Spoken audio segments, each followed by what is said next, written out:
Coming up on One Detroit, we'll visit an exhibition at Oakland University reflecting on the people affected by the atomic bombings in Japan over 80 years ago. Plus, jazz guitarist and vocalist John Pizzarelli talks about his upcoming concert in Detroit. Also ahead, we'll talk with two South African performers appearing in The Lion King at the Detroit Opera House. And as part of our Caregiving initiative, we'll hear from a Metro Detroit man who provided care and companionship for two people. It's all coming up next on One Detroit. Across our Masco family of companies, our goal is to deliver better living possibilities and make positive changes in the neighborhoods where we live, work, and do business. Masco, a Michigan company since 1929. Support also provided by the Cynthia and Edsel Ford Fund for Journalism at Detroit PBS. The DTE Foundation is a proud sponsor of Detroit PBS. Through our giving, we are committed to meeting the needs of the communities we serve statewide to help ensure a bright and thriving future for all. Learn more at dtefoundation.com. Nissan Foundation, and viewers like you.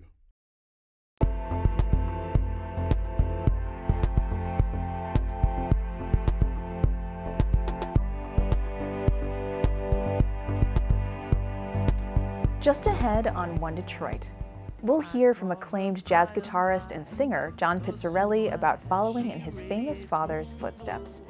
Plus, The Lion King is back at the Detroit Opera House. We'll hear from two of the cast members. And we'll continue our series of conversations with Metro Detroit caregivers about their experiences caring for others. But first up, an exhibition reflecting on the atomic bombings in Japan is on display at Oakland University through Sunday, April 5th. The display features photographs, poems, and art focusing on the survivors of Hiroshima and Nagasaki. It's titled Memorializing the Hibakusha Experience.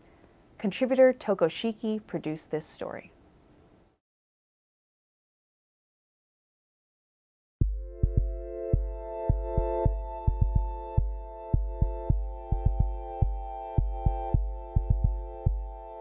Ground Zero, Hiroshima, Japan, filmed by the U.S. military in 1946, only months after the first atomic bomb was dropped.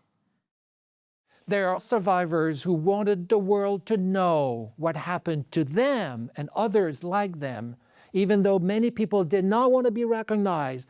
They said, please take our pictures, show the world so we do not repeat the evil. Oakland University's art gallery in Rochester. Claude Bayerjon is a professor of art history. He's giving a walkthrough of an exhibition called Memorializing the Hibakusha Experience. Hibakusha refers to the survivors of the atomic bombings in Hiroshima and Nagasaki in 1945. Just 50 seconds later, 15 miles from Ground Zero, the Enola Gay is rocked by the blast.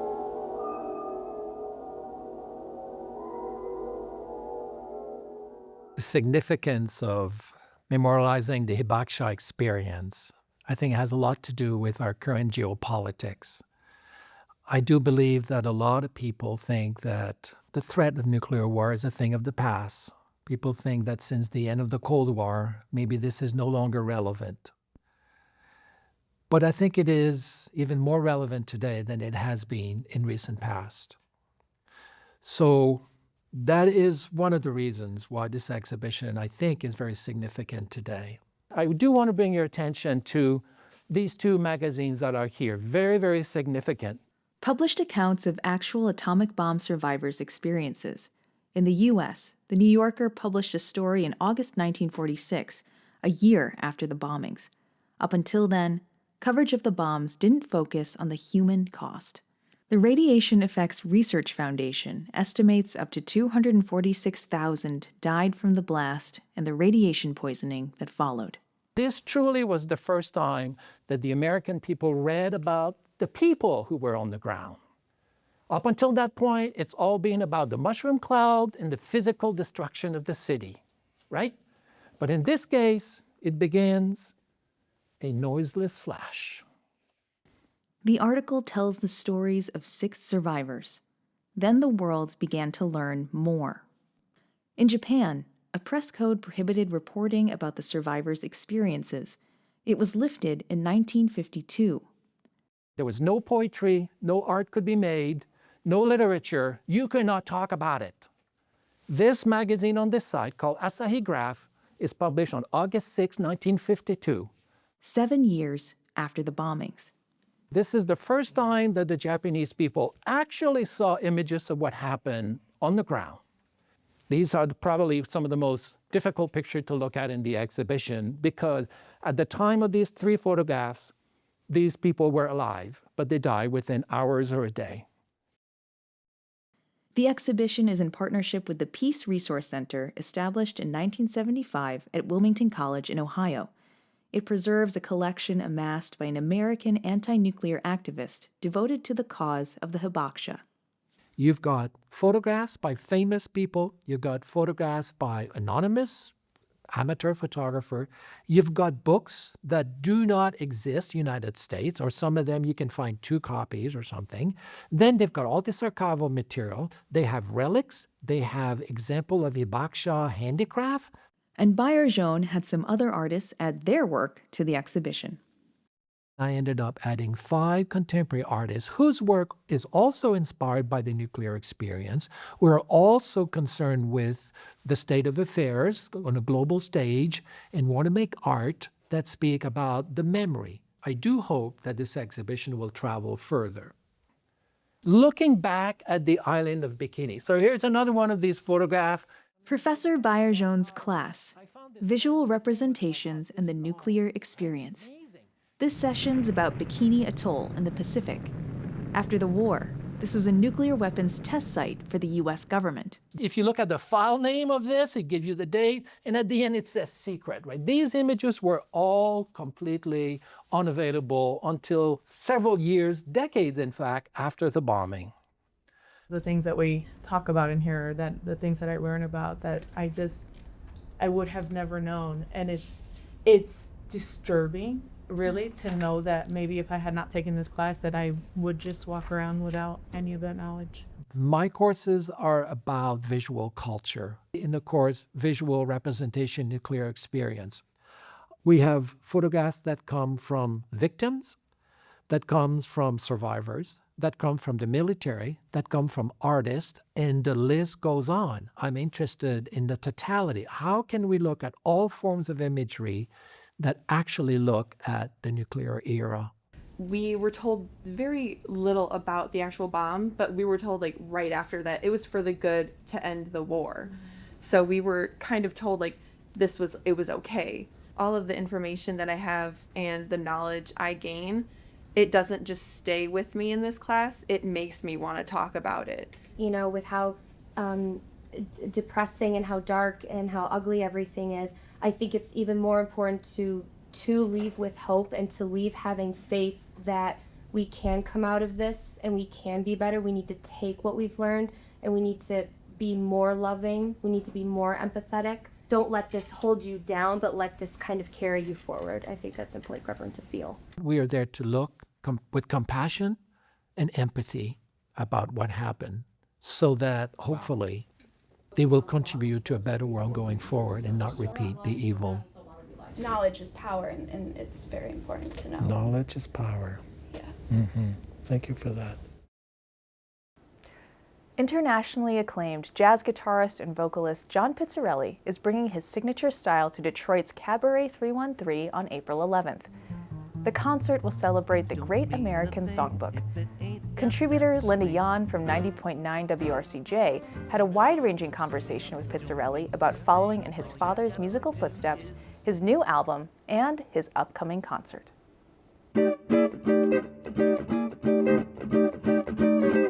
I call her Firefly, 'cause oh my, she radiates moon glow. We're so excited that you're coming to Detroit again, this time not as part of the big festival, but as part of a very intimate and elegant yet swinging and soulful evening for Cabaret 313. And we'll talk more about how Cabaret 313 sets it up for you. It's really cool. But first, Do Re Mi. is the very good place to start. Basically, it begins in Paterson, New Jersey, where I was born, April 6th, 1960. I'm the son of Bucky and Ruth Pizzarelli. Bucky Pizzarelli being one of the great jazz guitarists and studio figures in New York City for 60 years. And his uncles taught him how to play guitar, taught me how to play tenor banjo. And then in my teen years, along with learning a lot of rock and roll music, I listened to a lot of the music my father was part of. And we became a team somewhere in the early 80s. I guess around 1980, we made a couple of records in the 80s. And then I started to listen to the music of the King Cole Trio and started to learn some of the repertoire, Route 66, Frim Fram Sauce, Straighten Up and Fly Right. And at that point, when I would work with my father, I would sing a little. I made a record in 83 and 84 and 87 singing. And I think the real big record was called My Blue Heaven in 1990, which I made singing with Dave McKenna, Clark Terry, Connie Kay, Milt Hinton, and Bucky Pizzarelli. I've been very lucky. I got to do what I want to do. I can play I Got Rhythm for a living. And I got to work with some of the great musicians on the planet, and it's been quite a wonderful ride. But when I get her there, set her there, do I get to pet her there and wrap me some glow? No, she's a gadabout, mad about, luring every lad about, while leaving me moaning low. Oh, another great thing about you, John Pizzarelli, is that you're willing to take a few seconds and tell the story if that particular song really has a neat backstory and tell it. Yeah, I mean, that's it's part of the presentation, to make sure people who, I always say there's two groups of people. There's the John Pizzarelli fan and the person who came with them. And that's the person that you want to introduce constantly. Remember that there's somebody out there who'll say, I don't like jazz, but I like what you do. Part of that good category is a chemistry that you develop with the other members of the trio inspired by Art Tatum and Nat King Cole. So let's talk about those guys, because they are on the new CD. Yes, they are. And they've been, Mike Karn, who plays bass with me, has been with me for 10 years. And Isaiah joined in 2019, December of 2019, and then immediately got a year and a half off for good behavior in 2020 into 2021. But we have a nice chemistry, and we've figured out our strengths and the things that we can do together, and we present all of them on Dear Mr. Bennett, as we did on Stage and Screen, the record before that. There's just the idea of the rhythm section a la Nat King Cole, but then there's sort of the ideas of the Oscar Peterson trio in there, and then just the great rhythm sections of the 60s with Bucky on rhythm guitar and Milt Hinton and those guys. When you were at the Detroit Jazz Festival and looked out in the audience, I thought, oh, look at those guitarists out there. They want to see the 7-string in action. Yeah. Yeah, and of course, hear you. So what can we expect when you and Isaiah and Mike come and play for us in Detroit at Cabaret 313? We'll do a crisscross of the Great American Songbook. We'll play some Duke Ellington. We'll play some things from our Tony Bennett record and from Stage and Screen and some bossa nova. We just do a good crisscross of the trio's greatest hits over the 10 years that Mike's been in the band, and then the 5 years of Isaiah. So it really is it's a terrific evening, and we have some great sections of those things planned out to make it informative and fun, and it goes perfectly with that little taste. Latchonto, you know how, oh how, I love you, but gee, while you set the night on fire, fly, shine a little light on me. Thank you and the management team and whatever for hooking up with Cabaret 313 to come and honor Tony Bennett for us. Just a little bit about the recording. How can people who are listening, viewing, pick one up? Oh, you can download them wherever you stream your music. We'll have records on hand when we're playing in Detroit. And I guess wherever you buy your records, they'll be out there. You can get them, have them delivered to your house. And there's even vinyl. So it's on Green Hill is the name of the company that put the record out. And we're just thrilled with it. We had a little picture that Tony Bennett drew of me on the cover there, which is so sweet. And very proud of the record. And it's out there. You can find it. Go to johnpizzarelli.com for your every John Pizzarelli need. While you set the night on firefly, shine a little light on, shine a little light on, shine a little light on me. Disney's The Lion King wraps up at the Detroit Opera House on Sunday, April 5th. The Tony Award-winning musical has been touring North America for more than 20 years. It's a coming-of-age story about a young lion in Africa named Simba. One Detroit contributor, Stephen Henderson of American Black Journal, spoke with 2 South African cast members about performing in a show that celebrates their home, culture, and languages.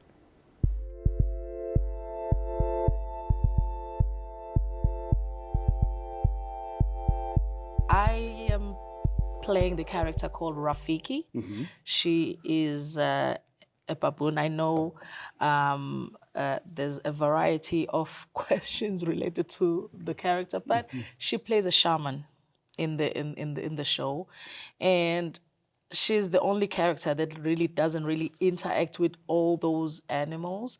However, she's like the glue, she keeps everybody together. Mm-hmm. So, yeah, my specific joy in playing the character is the fact that I get to speak my language in the show. Yeah. And it doesn't matter which country, I get a chance to speak my language and sing in my language. Uh-huh. So basically, I feel like I'm really, really out there representing my country altogether. Yeah. Not just any country, Africa altogether. Right. So. And yeah. What language is that? I speak Zulu. Okay. Yes. And this character, does that character speak Zulu no matter who's playing the part, or is it just because you're able to do that? No, I speak Zulu because it's my language. However, right. In the script, there's like 3 languages being used from South Africa, which is Zulu, Xhosa, Sotho. Those are one of the 3 of our native languages from South Africa. Yeah. So, but me specifically, I speak Zulu. Right. I mix all 3, but mostly it's Zulu. Mm-hmm. Yeah. There's a part where in the show where I get to speak, tell a story in my language. It's called the click story. Mm-hmm. Yes, you would have to come and see it for you to hear it. Yeah. But basically, for me, representing my country through my language, through my music, it makes it feel very, very special. Yeah, mm-hmm. Yeah. Let's talk about your character. I play the role of Nala. Mm-hmm.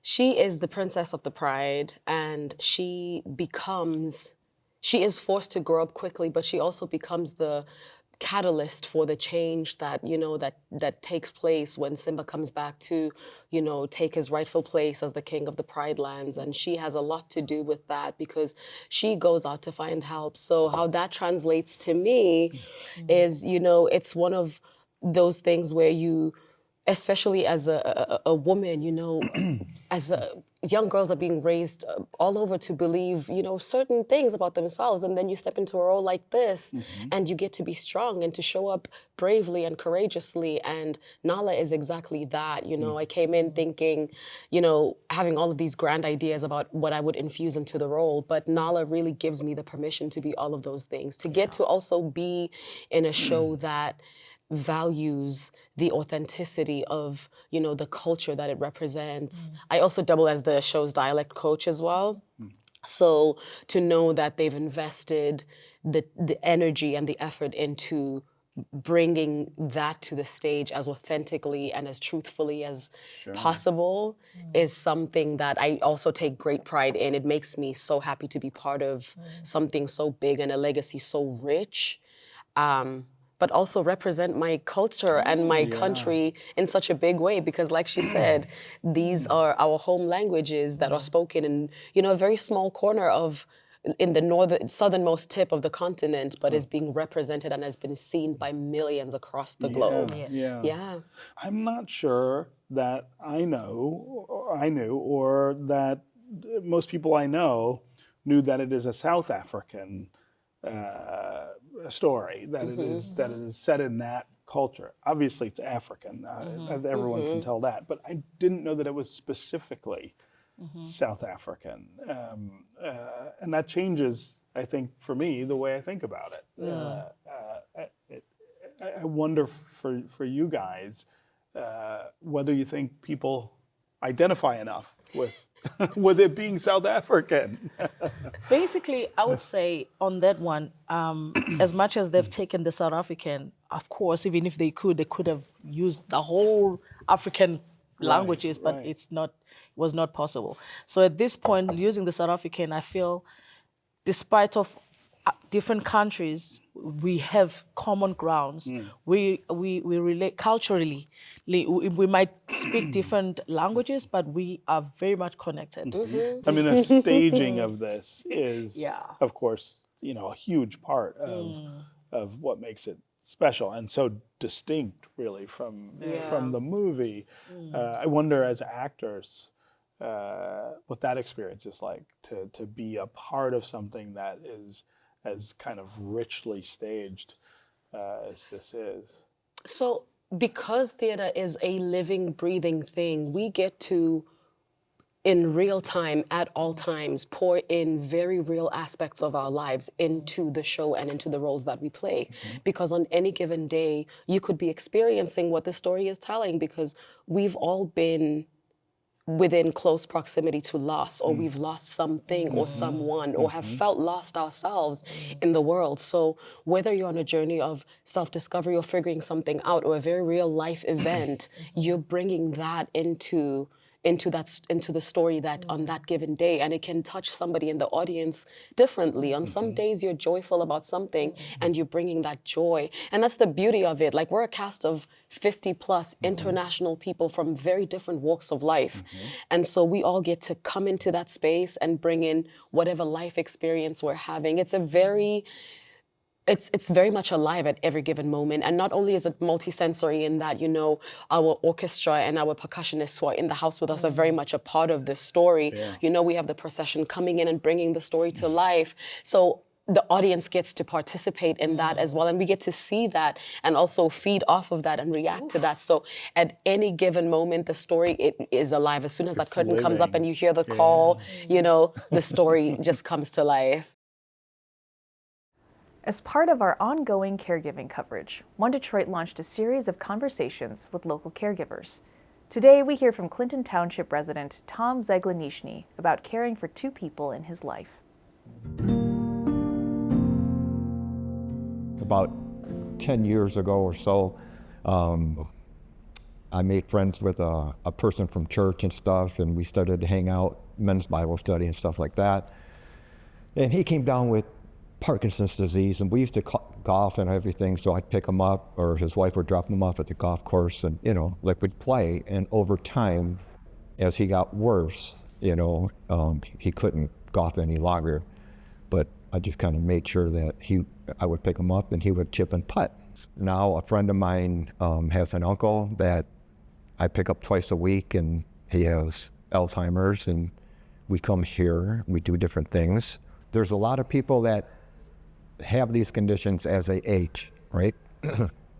And is that going to be part of my healthcare journey down the road, right? And who's going to take care of me? How's that? You know, it's like, is there going to be somebody there to help me, or just to pick me up and take me out someplace? There's a lot of people here that are caregivers, you know, and we compare notes, you know, with different things on how things are going with their person that they're caregiving for it, and what my person is going through and stuff. And we just kind of compare notes and see where they're at, you know, and we're there for each other. Some of the advice I've received is just, you know, Don't take it personal, you know. You can get involved really deeply with some people, right? And then it just kind of wears out on you, right? So it's like, you know, just keep it safe. Listen to what the people are saying, right? I mean, because we all have a conversation within us. That's the biggest thing. And, you know, and don't, you know, discount what they're saying or their feelings. You can see more caregiving conversations and special reports at onedetroitpbs.org. That'll do it for this week's show. Thank you for watching. Head to the One Detroit website for all the stories we're working on, follow us on social media, and sign up for our newsletter. Brought to you in part by Impart Alliance, Ralph C. Wilson Jr. Foundation, and by across our Masco family of companies, our goal is to deliver better living possibilities and make positive changes in the neighborhoods where we live, work, and do business. Masco, a Michigan company since 1929. Support also provided by the Cynthia and Edsel Ford Fund for Journalism at Detroit PBS.